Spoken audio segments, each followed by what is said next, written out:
أما بعد فأعوذ بالله من الشيطان الرجيم. بسم الله الرحمن الرحيم. وما خلقت الجن والإنس إلا ليعبدون. صدق الله مولانا العظيم. وقال النبي صلى الله عليه وسلم: ذاك شهر يغفل الناس عنه بين رجب ورمضان، وهو شهر ترفع فيه الأعمال إلى رب العالمين، فأحب أن يرفع عملي وأنا صائم، أو كما قال عليه الصلاة والسلام. اللهم صل على سيدنا ومولانا محمد وعلى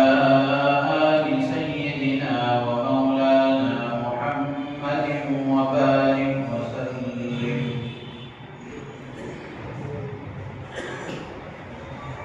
ہر قسم کی حمد و ثنا، ہر قسم کی بڑائی کبریائی، بادشاہی شہنشاہی، تنہائی یکتائی اس اللہ وحدہ لا شریک لہ کے لیے سزاوار ہے، جس نے ہم تمام کو اپنے کرم سے اپنے گھر میں جمع ہو کر دین کی بات کہنے اور سننے کی توفیق عطا فرمائی۔ کروڑوں درود و سلام نازل ہو سرکار دو عالم فخر بنی آدم، تاجدار مدینہ احمد مجتبی محمد مصطفیٰ صلی اللہ علیہ وسلم کی ذات عالی پر، جن کے صدقے میں اللہ نے کائنات کو وجود بخشا ہے۔ رحمت اور بخشش کی دعا ہے آپ کی آل پر، آپ کے اصحاب پر، تابعین و تبع تابعین ائمہ مجتہدین پر، اور قیامت تک آنے والے آپ کے متبعین پر۔ محترم بزرگ و عزیز دوستو، آج شعبان المعظم کی ایک تاریخ ہے۔ رجب المرجب کا پورا مہینہ گزر چکا۔ یہ سارے مہینے جو چل رہے ہیں یہ بڑے مبارک، بڑی عظمت والے، بڑی برکت والے مہینے ہیں۔ رجب کا مہینہ بھی ان 4 عظیم الشان مہینوں میں ہے جن کو اللہ تبارک و تعالی نے قابل احترام مہینے قرار دیا ہے۔ وہ مہینہ گزر چکا، اب شعبان کا مہینہ شروع ہوا ہے۔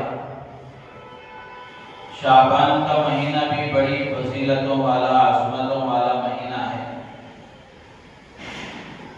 اور یہ شعبان اسلامی سال کا 8واں مہینہ ہے۔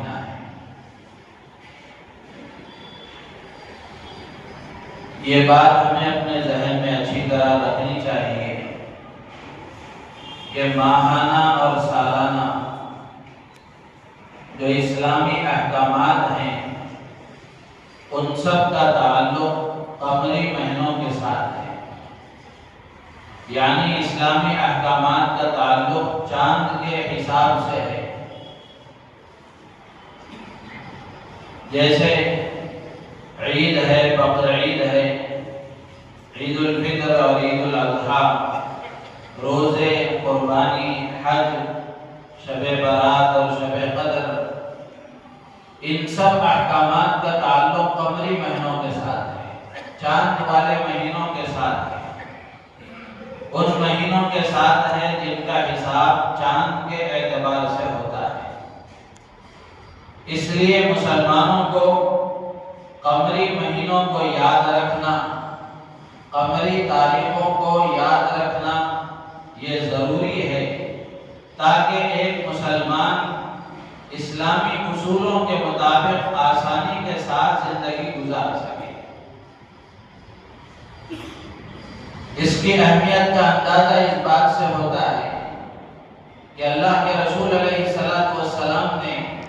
ارشاد فرمایا کہ احصوا ہلال شعبان لرمضان۔ اللہ کے نبی علیہ السلام فرماتے ہیں کہ تم شعبان کے چاند دیکھنے کا اہتمام کرو رمضان کے لیے۔ شعبان کا چاند دیکھو، صحیح حساب رکھو تاکہ رمضان میں کوئی گڑبڑ نہ ہو جائے، رمضان کے حساب میں آگے پیچھے نہ ہو جائے۔ اس لیے اللہ کے نبی علیہ السلام نے اپنے ماننے والوں کو حکم دیا کہ شعبان کا چاند دیکھنے کا اہتمام کرو، اس کو شمار کرو، اس کا حساب لگاؤ۔ اس لیے رمضان کے لیے، تاکہ رمضان میں کسی قسم کی کوئی پریشانی نہ ہو۔ تو اس سے معلوم ہوا کہ اسلامی احکامات کے لیے ایک مسلمان کے لیے ضروری ہے کہ وہ چاند کے اعتبار سے مہینوں کا جو حساب ہے اس کو یاد رکھے، اس کا شمار کرے، اس کے حساب کو بھی اپنے ذہن میں رکھے تاکہ اسلامی احکامات وقت پر ادا کیے جا سکیں۔ تو اسی لیے یہ بات بڑی اہمیت کے ساتھ کہی جاتی ہے کہ چاند کی تاریخوں کو بھی یاد رکھنا چاہیے۔ مسلمانوں نے ایسا بھلا دیا اس کو کہ آج کسی مسلمان سے پوچھا جائے تو وہ سورج کے اعتبار سے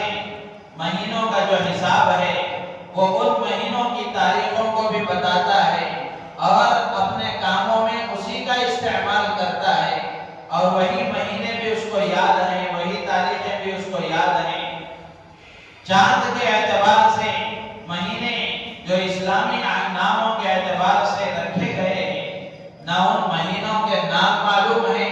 نہ وہ تاریخیں یاد رکھنے کا کوئی اہتمام ہے، نہ اپنے کاموں میں اس کو استعمال کیا جاتا ہے۔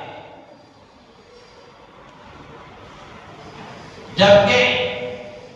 قمری مہینوں کے اعتبار سے جو حساب چلتا ہے، چاند کے اعتبار سے جو تاریخیں ہیں، ان کو یاد رکھنا بھی ہمارے لیے ضروری ہے تاکہ اسلامی احکامات کو صحیح طریقے سے ادا کیا جا سکے۔ اللہ تعالی ہم سب کو اس کی توفیق عطا فرمائے۔ تو الغد شعبان کا مہینہ شروع ہوا ہے، تو شعبان یہ عربی زبان کا لفظ ہے۔ شعبان کے معنی آتے ہیں پھیلانا، شاخ در شاخ ہونا۔ اس مہینے کو شعبان کیوں کہا جاتا ہے؟ علماء نے لکھا ہے کہ شعبان سے پہلے جو مہینہ آتا ہے وہ رجب کا مہینہ ہے،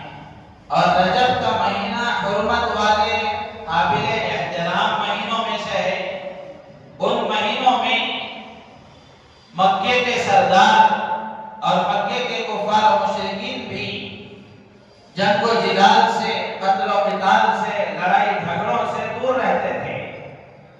اور ان تمام چیزوں سے بچ کر اپنے گھروں میں رہا کرتے تھے، باہر جنگوں کے لیے نہیں جایا کرتے تھے۔ جیسے ہی رجب کا مہینہ پورا ہوتا، شعبان کا مہینہ شروع ہوتا، تو یہ عرب کے لوگ منتشر ہو جاتے تھے، پھیل جاتے تھے، پھر ان جنگوں کے لیے، ان لڑائی جھگڑوں کے لیے، پھر اس قتل و قتال کے لیے وہ گھروں سے باہر نکل جاتے تھے، پھیل جاتے تھے۔ اس لیے اس کو شعبان کہا گیا۔ بعض علماء نے لکھا ہے کہ شعبان کو شعبان اس وجہ سے کہا جاتا ہے کہ اس میں خیر کی شکلیں اور صورتیں پھیلی ہوئی ہیں، خیر کے مواقع پھیلے ہوئے ہیں۔ شعبان کا مہینہ آتا ہے تو اس میں نفلی روزے رکھے جاتے ہیں، قرآن کی تلاوت کا اہتمام ہوتا ہے اور بہت سارے خیر کے کام ہوتے ہیں، تو خیر کی شکلیں اس میں پھیلی ہوئی ہیں، اس لیے اس کو شعبان کا مہینہ کہا جاتا ہے۔ بعض علماء شعبان کے ایک معنی آتے ہیں ظاہر ہونا، تو شعبان کو شعبان اس لیے کہا جاتا ہے کہ شعبان کا چاند نظر آتا ہے، تو شعبان کا چاند نظر آنے کے بعد میں اس بات کا اندازہ ہو جاتا ہے کہ اب اس کے بعد رمضان کا مہینہ آنے والا ہے، تو رمضان کے مہینے کی آمد کا احساس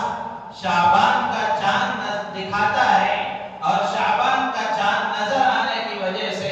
رمضان کی آمد کا احساس ہو جاتا ہے، اس لیے اس کو شعبان کہا جاتا ہے۔ شعبان کے ساتھ ایک لفظ معظم لگایا جاتا ہے، شعبان المعظم۔ یہ معظم کا معنی ہے عظمت والا۔ اس کو معظم کیوں کہا جاتا ہے؟ علماء نے لکھا ہے اس لیے کہ یہ عظمتوں والا مہینہ ہے، برکتوں والا مہینہ ہے، فضیلتوں والا مہینہ ہے۔ قرآن و حدیث میں اس کی بڑی عظمتیں، فضیلتیں بیان کی گئی ہیں۔ اللہ کے نبی علیہ السلام نے شعبان میں برکت کے لیے دعا فرمائی ہے۔ جب رجب کا چاند نظر آتا، اللہ کے رسول علیہ السلام دعا مانگا کرتے، اللہم بارک لنا فی رجب و شعبان وبلغنا رمضان، کہ اللہ رجب اور شعبان میں ہمارے لیے برکت عطا فرما اور عافیت کے ساتھ ہمیں رمضان تک پہنچا دے۔ تو شعبان کے سلسلے میں اللہ کے نبی علیہ السلام نے برکت کی دعائیں مانگی ہیں، تو اس لیے یہ شعبان کا مہینہ بڑا عظیم الشان مہینہ ہے، بڑا فضیلتوں والا مہینہ ہے، برکتوں والا مہینہ ہے، عظمتوں والا مہینہ ہے۔ بلکہ اگر کہا جائے کہ یہ شعبان کا مہینہ رمضان کی تیاری کا مہینہ ہے۔ اللہ کے رسول علیہ السلام تو رجب کا چاند نظر آتا،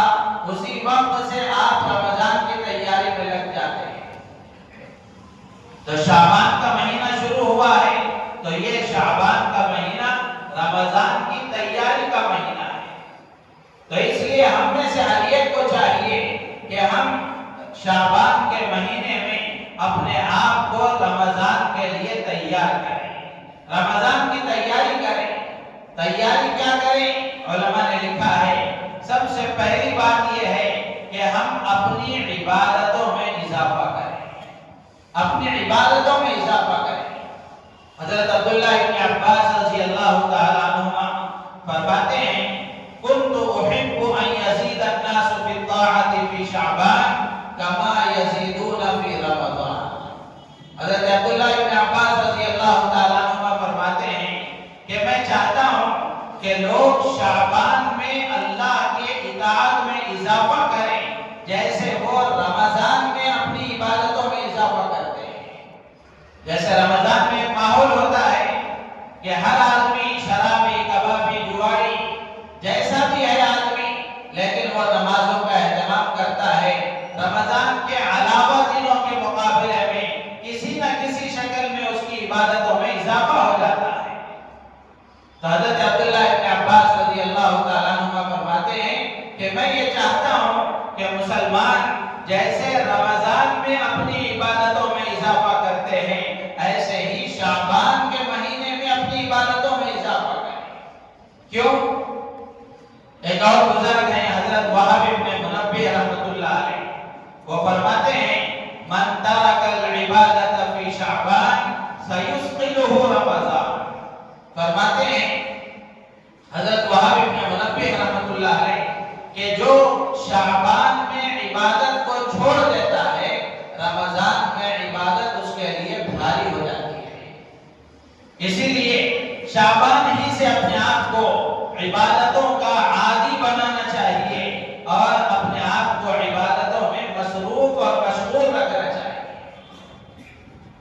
حضرت فضیل بن عیاض رحمۃ اللہ علیہ وہ فرماتے ہیں کہ من نام کثیرا فی شعبان ندم کثیرا فی رمضان۔ حضرت فضیل بن عیاض رحمۃ اللہ علیہ بڑے بزرگ گزرے ہیں، وہ فرماتے ہیں کہ جو شعبان میں زیادہ سوتا ہے، عبادتوں سے اپنے آپ کو دور رکھتا ہے، چاہے وہ دن کی عبادتیں ہوں چاہے رات کی عبادتیں ہوں، تو جو شعبان میں زیادہ سوتا ہے وہ رمضان میں تو اس لیے رمضان کے آنے سے پہلے شعبان کے مہینے ہی سے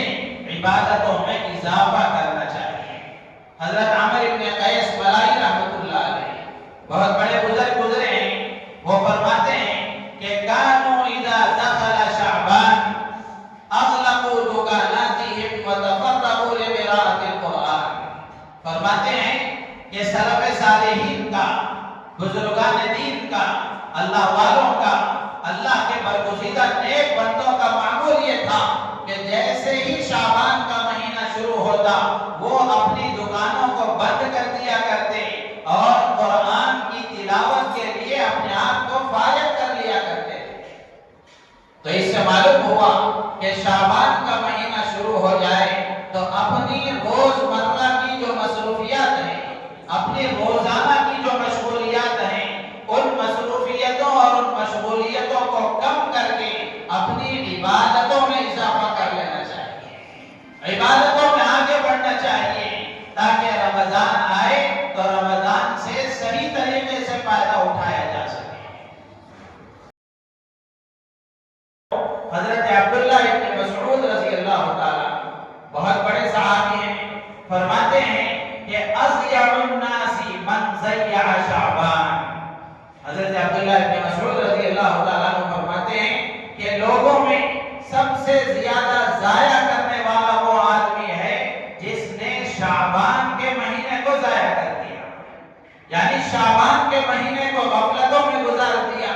لاپرواہی کے ساتھ گزار دیا، کوئی اہتمام عبادتوں کا اس میں نہیں رہا، بلکہ جیسے اور دن گزارا کرتا تھا اسی طرح اس نے شعبان کا مہینہ گزار دیا۔ تو حضرت عبداللہ ابن مسعود رضی اللہ تعالیٰ عنہ فرماتے ہیں کہ یہ سب سے زیادہ اپنے اوقات کو ضائع کرنے والا ہے۔ تو اس لیے ہم میں سے ہر ایک کو چاہیے کہ جیسے رمضان میں ہم عبادتوں میں اضافہ کرتے ہیں، نمازوں کا اہتمام کرتے ہیں، فرض نمازوں کے پابند ہیں، سنتوں کا اہتمام رمضان میں آدمی شروع کرتا ہے، سنتوں کا پابند ہے، نوافل کا اہتمام کرتا ہے، دن کی نمازوں کا پابند ہے، رمضان آ جائے تو رات کی نمازوں کا پابند ہو جاتا ہے، تہجد کا پابند ہو جاتا ہے، اوابین، اشراق اور چاشت کا پابند ہو جاتا ہے۔ تو ہم میں سے ہر ایک کو چاہیے کہ جیسے رمضان میں ہم اہتمام کرتے ہیں اس سے پہلے شعبان کے مہینے ہی سے ہم عادت ڈالیں، شعبان کے مہینے ہی سے یہ اضافہ شروع ہو جائے، جیسے اللہ کے نیک اور برگزیدہ پاکیزہ بندوں کا معمول تھا کہ وہ شعبان ہی سے ان کی عبادتوں میں اضافہ ہو جاتا تھا۔ ہم اللہ کے نیک بندوں کی نقل کریں گے، ان کی مشابہت اختیار کریں گے تو اللہ تعالی ہمیں بھی نیک بنا دیں گے۔ ایک شاعر کہتا ہے احب الصالحین ولست منہم لعل اللہ یرزقنی صلاحا، میں اگرچہ کہ نیک نہیں ہوں لیکن نیک لوگوں سے محبت رکھتا ہوں، وہ اس لیے کہ لعل اللہ یرزقنی صلاحا، تاکہ اللہ تعالیٰ مجھے بھی نیک بنا دیں گے، نیک لوگوں سے محبت کی وجہ سے اللہ تعالیٰ مجھے بھی نیک بنا دیں گے۔ محبت یہ ہے کہ جیسے ان کے اعمال ہیں ہم اسی طرح اعمال کرنے والے بن جائیں، جیسے ان کی عبادتیں ہیں اسی کی نقل کرنے والے بن جائیں، جیسے ان کے اعمال ہیں ویسے ہی ہم اعمال کرنے والے بن جائیں۔ صرف زبانی محبت کافی نہیں ہے، عملی محبت بھی ضروری ہے۔ تو یہ پہلی بات ہے کہ شعبان کا مہینہ شروع ہو چکا ہے، آج اس کی پہلی تاریخ ہے، تو جتنے احباب اس وقت یہاں جمع ہیں ہم میں سے ہر ایک یہ ارادہ کریں اور مضبوط اور پختہ ارادہ کریں کہ آج ہی سے ہم اپنی عبادتوں میں اضافہ کریں، جیسے اللہ کے نیک بندے اضافہ کیا کرتے تھے، اللہ کے مقرب بننے کی کوشش کرتے تھے، اللہ کی طرف دوڑتے تھے، ایسے ہی ہم میں سے ہر ایک کو چاہیے کہ ہم بھی اپنی عبادتوں میں اضافہ کریں۔ یہ پہلی بات ہے۔ دوسری بات یہ ہے کہ شعبان کے مہینے میں اللہ کے رسول علیہ السلام کا معمول کیا تھا؟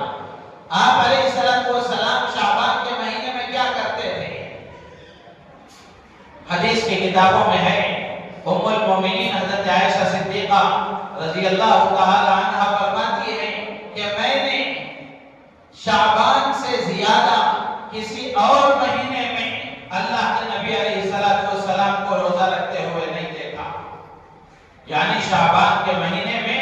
آپ کثرت سے روزہ رکھا کرتے تھے۔ ایک اور روایت میں حضرت عائشہ صدیقہ رضی اللہ تعالی عنہا یہ فرماتی ہیں کہ اللہ کے رسول علیہ السلام کو شعبان میں روزہ رکھنا پسند تھا۔ شعبان میں روزہ رکھنے کو آپ پسند فرماتے تھے اور مسلسل روزہ رکھنے کا اہتمام فرماتے تھے، بلکہ بعض روایتوں میں یہاں تک ملتا ہے کہ آپ شعبان میں مسلسل روزہ رکھا کرتے تھے یہاں تک کہ رمضان شروع ہو جاتا تھا۔ حضرت اسامہ ابن زید رضی اللہ تعالیٰ عنہ اللہ کے رسول علیہ السلام سے وہ پوچھتے ہیں کہ اے اللہ کے رسول، کیا بات ہے کہ میں آپ کو دیکھتا ہوں کہ آپ شعبان کے مہینے میں بہت زیادہ روزہ رکھتے ہیں، شعبان کے علاوہ کسی اور مہینے میں اتنے روزے رکھتے ہوئے میں نے آپ کو نہیں دیکھا؟ تو اللہ کے نبی علیہ السلام فرماتے ہیں کہ رمضان اور رجب کے درمیان میں ایک مہینہ ایسا ہے جس مہینے میں لوگ غفلت کا شکار ہیں، غفلت میں پڑے ہوئے ہیں، جبکہ اس مہینے میں بندوں کے اعمال رب العالمین کی بارگاہ میں پیش کیے جاتے ہیں، اللہ کی بارگاہ میں بندوں کے اعمال پیش کیے جاتے ہیں۔ اللہ کے نبی فرماتے ہیں کہ فَأُحِبُّ أَن يُرْفَعَ عَمَلِي وَأَنَا صَائِمٌ، میری چاہت یہ ہے، میری خواہش یہ ہے کہ جب میرا اعمال نامہ اور میرے اعمال اللہ کی بارگاہ میں پیش کیے جائیں تو میں روزے سے رہوں، میں روزے سے رہوں۔ تو اس لیے علماء نے لکھا ہے کہ شعبان کے مہینے میں کثرت کے ساتھ نفلی روزے رکھنا یہ اللہ کے نبی علیہ السلام کا معمول تھا۔ تو ہم میں سے ہر ایک کو چاہیے کہ ہم اللہ کے نبی علیہ السلام کی اتباع میں، آپ سے محبت کے خاطر، آپ جیسا عمل کرنے کے خاطر اللہ کے نبی علیہ السلام کی اتباع میں ہم بھی کثرت کے ساتھ نفلی روزے رکھیں۔ کسی بھی وجہ سے نفلی روزے نہ رکھ سکیں تو کم سے کم جن کے روزے قضا ہو گئے ہیں، بہت سارے روزے چھوٹ جاتے ہیں کسی بھی وجہ سے، معذوری کی وجہ سے، مجبوری کی وجہ سے، بیماری کی وجہ سے، یا پھر ایسے ہی لاپرواہی کی وجہ سے بھی اگر اللہ معاف فرمائے روزے اگر چھوٹ گئے ہوں تو نفلی روزے نہ رکھیں تو کم سے کم قضا روزے ہم رکھیں۔ عورتوں کے یقیناً کچھ روزے ہمیشہ رہ جاتے ہیں ان کے ایام کی وجہ سے، ان کی معذوری مجبوری کی وجہ سے، تو یہ بڑا اچھا موقع ہے کہ شعبان کے مہینے میں ان روزوں کی قضا کر لیں۔ تو اس لیے نفلی روزے رکھنا یہ بڑا اہم عمل ہے۔ علماء نے لکھا ہے کہ شعبان میں روزہ رکھنے کی حکمت یہ ہے، اللہ کے نبی علیہ السلام روزہ رکھا کرتے تھے، تو شعبان میں روزہ رکھنے کی ایک حکمت یہ ہے کہ آدمی رمضان کے لیے تیار ہو جاتا ہے، رمضان کے لیے تیار ہو جاتا ہے، اور رمضان میں روزہ رکھنے کی وجہ سے پھر نفس مشقت محسوس نہیں کرتا۔ حضرت حسن بصری رحمۃ اللہ علیہ فرماتے ہیں ان کا بھی یہ معمول تھا کہ وہ شعبان میں کثرت کے ساتھ روزہ رکھا کرتے تھے اور یہ کہتے تھے کہ یہ رمضان کی تیاری کے لیے ہے، یہ رمضان کی تیاری کے لیے ہے۔ تو اس لیے اور بھی بہت سارے اللہ والوں کا معمول ہے، کتابوں میں سلف صالحین کے معمولات لکھے ہوئے ہیں کہ وہ اللہ کے نیک بندے شعبان میں روزوں کا کثرت کے ساتھ اہتمام کرتے تھے، اور یہ روزوں کا اہتمام کرنے کی وجہ یہی ہے تاکہ رمضان کی ٹریننگ ہو جائے، رمضان کی مشق ہو جائے۔ امیر المومنین فی الحدیث حضرت عبداللہ ابن مبارک رحمۃ اللہ علیہ بہت بڑے کتابی بزرگ گزرے ہیں، وہ فرماتے ہیں کہ الصیام فی شعبان تدریب للصیام فی رمضان۔ حضرت عبداللہ ابن مبارک رحمۃ اللہ علیہ وہ فرماتے ہیں کہ شعبان میں روزہ رکھنا یہ رمضان کے روزوں کے لیے تربیت ہے، ٹریننگ ہے۔ جب آدمی شعبان کے مہینے میں روزہ رکھنے کا اہتمام کرتا ہے، سحری کے لیے رات میں اٹھنے کی عادت ہو جاتی ہے، تہجد کے پڑھنے کی عادت ہو جاتی ہے، راتوں میں اللہ سے مانگنے کی عادت ہو جاتی ہے، پھر رمضان کا مہینہ آتا ہے تو رات میں اٹھنا اس کے لیے مشکل نہیں معلوم ہوتا، تہجد پڑھنا اس کے لیے آسان ہو جاتا ہے، رات میں تنہائی میں اللہ کے سامنے رونا اور اللہ سے راز و نیاز کرنا اور اللہ سے دعائیں مانگنا اس کے لیے آسان ہو جاتا ہے۔ تو اس لیے شعبان کا مہینہ شروع ہوا ہے تو ہم میں سے ہر ایک کو ہم نفلی روزوں کا یا پھر قضا روزوں کا اہتمام کریں۔ تیسری بات یہ ہے کہ شعبان کے مہینے کے بارے میں سلمہ ابن کہیل رحمۃ اللہ علیہ وہ فرماتے ہیں کہ شہر شعبان شہر القرآن، کہ یہ شعبان کا مہینہ قرآن کی تلاوت کرنے والوں کا مہینہ ہے، قرآن کی تلاوت کرنے والوں کا مہینہ ہے۔ حضرت انس بن مالک رضی اللہ تعالیٰ عنہ فرماتے ہیں کہ کان المسلمون اذا دخل شعبان انکبوا علی المصاحف فقرؤوها۔ حضرت انس بن مالک رضی اللہ تعالیٰ عنہ فرماتے ہیں کہ مسلمانوں کا یہ حال تھا کہ جیسے ہی شعبان کا مہینہ شروع ہوتا وہ قرآن کی تلاوت میں مشغول ہو جایا کرتے تھے۔ ویسے سال بھر قرآن کی تلاوت مسلمان کرتا ہے، صحابہ، تابعین، تبع تابعین، سلف صالحین، اولیاء کاملین، بزرگان دین، اللہ کے نیک بندے، ان کے بارے میں تو ہم یہ تصور نہیں کر سکتے جیسے آج کے مسلمان کے بارے میں ہمارے آنکھوں سے مشاہدہ ہے کہ پورا سال گزر جاتا ہے بلکہ پوری زندگی گزر جاتی ہے، نہ قرآن کے سیکھنے کا کوئی خیال ہے نہ قرآن کے پڑھنے کا کوئی خیال ہے۔ ایسا تو صحابہ کے زمانے میں نہیں تھا، سارے صحابہ قرآن پڑھنے والے، سارے تابعین قرآن پڑھنے والے، سارے تبع تابعین قرآن پڑھنے والے، سارے سلف صالحین قرآن پڑھنے والے، سارے اللہ کے نیک اور برگزیدہ بندے قرآن پڑھنے والے۔ اس لیے کہ مسلمان ہو اور اس کو قرآن پڑھنا نہ آتا ہو، صحابہ کے زمانے میں یہ تصور نہیں تھا،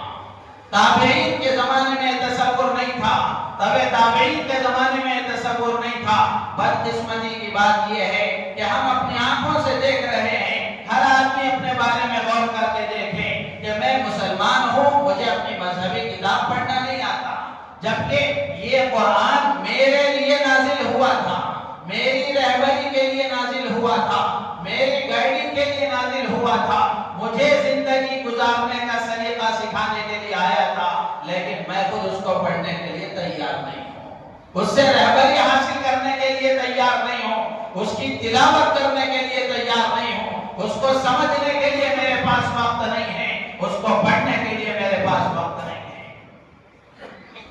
میرے عزیز دوست بزرگوں، اسی ضمن میں ہم سب کے لیے ایک پیغام ہے کہ جن کو قرآن پڑھنا نہیں آتا، جنہوں نے اب تک نہیں سیکھا، یقیناً یہ بہت بڑا عیب ہے، بہت بڑا عیب ہے، اور مسلمان کے اندر بہت بڑی کمی ہے کہ اس کو قرآن پڑھنا نہیں آتا، لیکن صرف اس پچھتاوے کے ساتھ کہ میں پڑھ نہیں سکا، سیکھ نہیں سکا، زندگی گزر گئی، اتنا کہہ دینا کافی نہیں ہے۔ آج ہی آدمی تہیہ کر لے، مضبوط ارادہ کر لے، عمر کے جس حصے میں بھی ہو،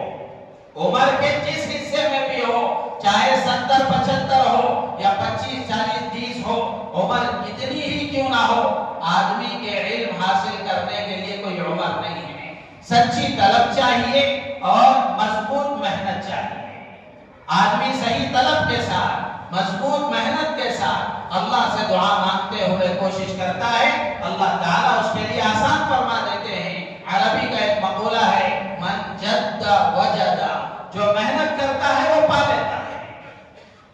اس لیے کہ کسی قدر کرنے والے کی اور کسی محنت کرنے والے کی محنت کو اللہ ضائع نہیں کرتے ہیں۔ اللہ جہاں محنت کرنے والوں کی محنت کی بڑی قدردانی ہے،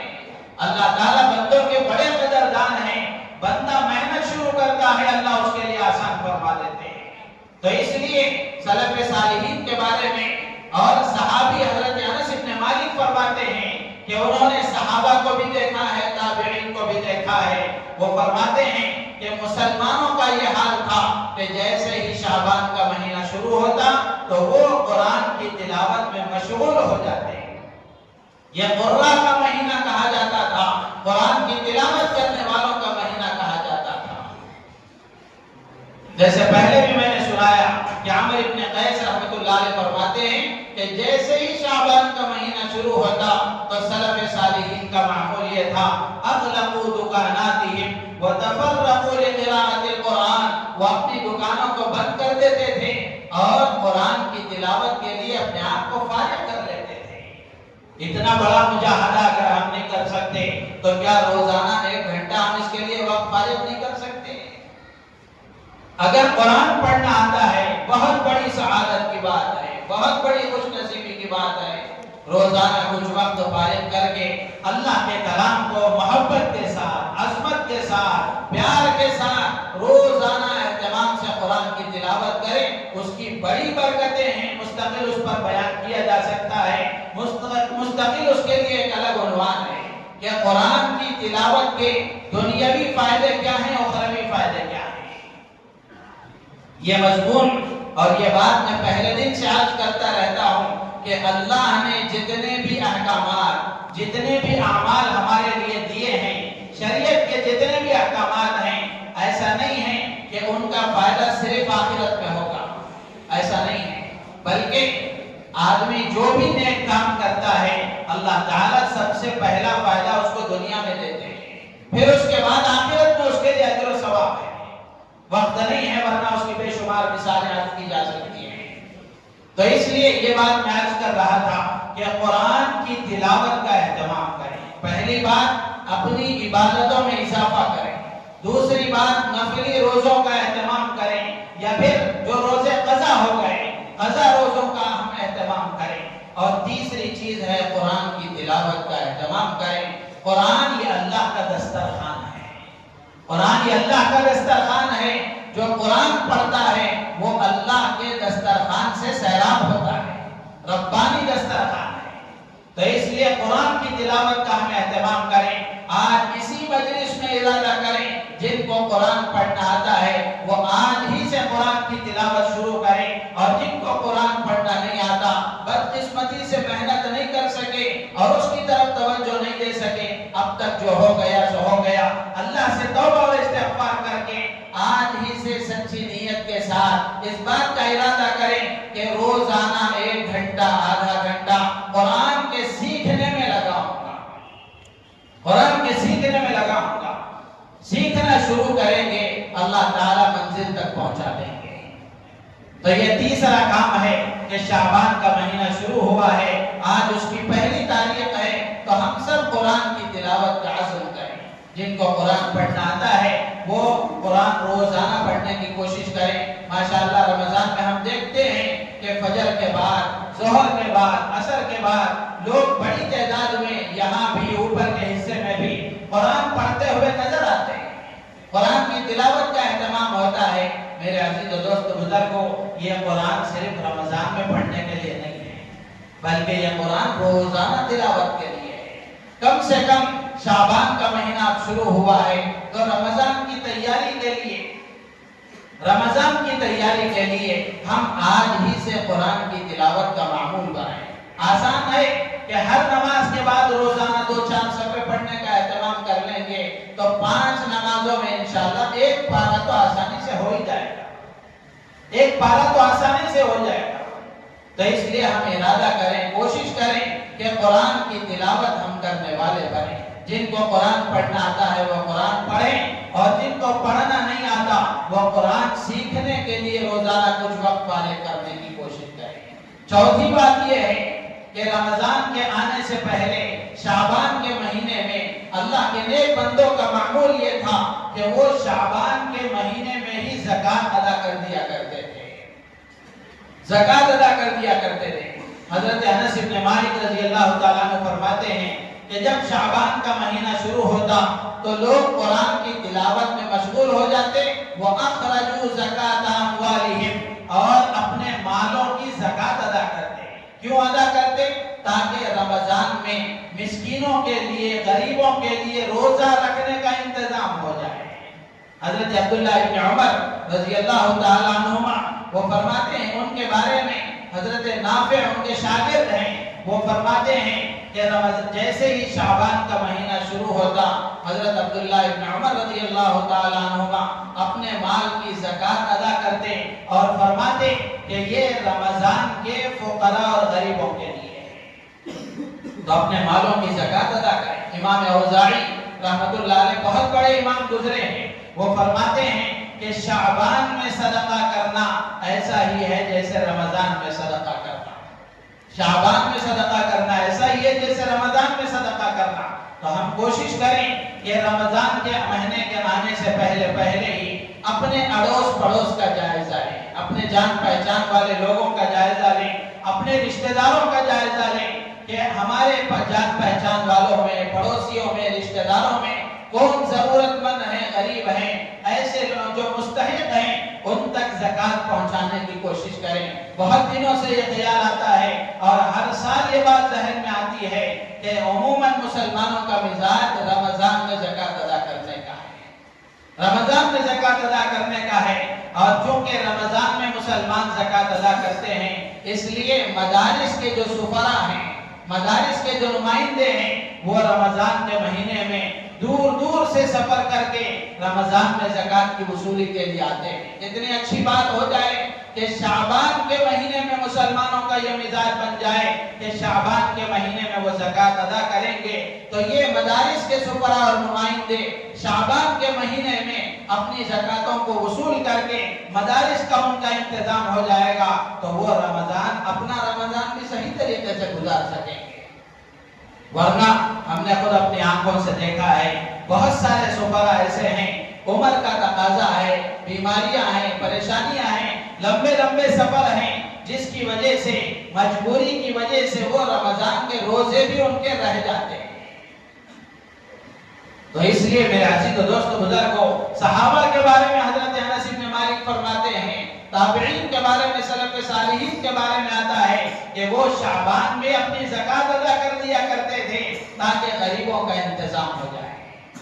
تو اس لیے ایک کام یہ بھی ہے کہ ہم زکوٰۃ کی ادائیگی کا اہتمام کریں، اور پانچویں بات یہ ہے کہ توبہ اور استغفار کا اہتمام کریں۔ سلف صالحین کے بارے میں آتا ہے کہ جیسے ہی شعبان کا مہینہ شروع ہوتا تو وہ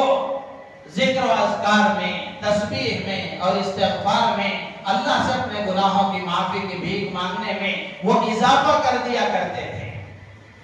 تو اس لیے ہم اس کا اہتمام کریں کہ شعبان کے مہینے میں ذکر میں بھی اضافہ کریں، توبہ اور استغفار میں بھی اضافہ کریں، روزانہ اللہ سے اپنے گناہوں کی معافی کی بھیک مانگیں۔ ہم سے تو گناہ یقیناً ہوتے ہیں، اللہ کے نبی علیہ السلام نے فرمایا کہ روزانہ میں 70 مرتبہ اللہ سے اپنے گناہوں کی معافی کی بھیک مانگتا ہوں، جبکہ اللہ کے نبی معصوم ہیں، آپ سے گناہ یقیناً نہیں ہو سکتا، لیکن اللہ کے نبی نے ہماری تعلیم کے لیے فرمایا۔ تو اس لیے ہم توبہ اور استغفار کا اہتمام کریں، اور اسی کے ساتھ ساتھ گناہوں سے بچنے کا اہتمام کریں، گناہوں سے بچنے کا اہتمام کریں۔ سارے خیر کے کام ہو رہے ہیں، اس کے ساتھ ساتھ گناہ بھی ہو رہے ہیں، تو پھر یہ گناہوں کے اثرات یہ خیر کی برکتوں کے لیے رکاوٹ بن جاتے ہیں، خیر کی برکتوں کے لیے رکاوٹ بن جاتے ہیں۔ اسی لیے حضرت ابراہیم ابن ادہم رحمۃ اللہ علیہ وہ فرمایا کرتے تھے کہ جب شعبان کا مہینہ شروع ہو جائے تو فَكُفَّ نَفْسَكَ عَنِ اللَّغْوِ وَالْمَعَاصِي، وہ فرماتے تھے کہ اپنے آپ کو لغو سے، بیکار کاموں سے، گناہوں سے، اللہ کی نافرمانیوں سے اپنے آپ کو بچاؤ تاکہ پاک و صاف دل سے رمضان کا استقبال ہو سکے، پاک و صاف دل سے رمضان کا استقبال ہو سکے۔ تو رمضان کے آنے سے پہلے ہی، شعبان کے مہینے میں ہی ہم اس کا اہتمام کریں کہ گناہوں سے اپنے آپ کو دور رکھیں، اور اسی کے ساتھ میں بات یہ ہے کہ رمضان کے آنے سے پہلے روزوں کے مسائل، زکوٰۃ کے مسائل، اعتکاف کے مسائل سیکھنے کی کوشش کریں۔ امام اوزاعی فرماتے ہیں کہ رمضان کے آنے سے پہلے شعبان کے مہینے میں ہی علماء حلقے لگایا کرتے تھے تاکہ اس میں لوگ رمضان کے مسائل سیکھ سکیں اور روزوں کے احکامات سیکھ سکیں۔ تو اس لیے ہم میں سے ہر ایک کو چاہیے کہ جس کو جو زبان پڑھنا آتا ہے، اردو ہے تو اردو، انگریزی ہے تو انگریزی، کنڑ زبان ہے تو کنڑ زبان، ہر زبان میں ماشاءاللہ علماء نے کتابیں لکھی ہیں۔ تو ہم میں سے ہر ایک کو، ہر مسلمان کو دل میں اس کے یہ خواہش ہونی چاہیے، یہ ارادہ ہونا چاہیے کہ رمضان کے آنے سے پہلے وہ رمضان کے مسائل کو سیکھنے کی فکر کریں۔ اللہ تعالیٰ سے دعا ہے اللہ تعالیٰ ہم سب کو ان باتوں پر عمل کی توفیق عطا فرمائے، اور ان اعمال کے اہتمام کرنے کی اللہ تعالیٰ مجھے آپ کو، پوری امت مسلمہ کو توفیق عطا فرمائے۔ آمین۔ وآخر دعوانا ان الحمدللہ۔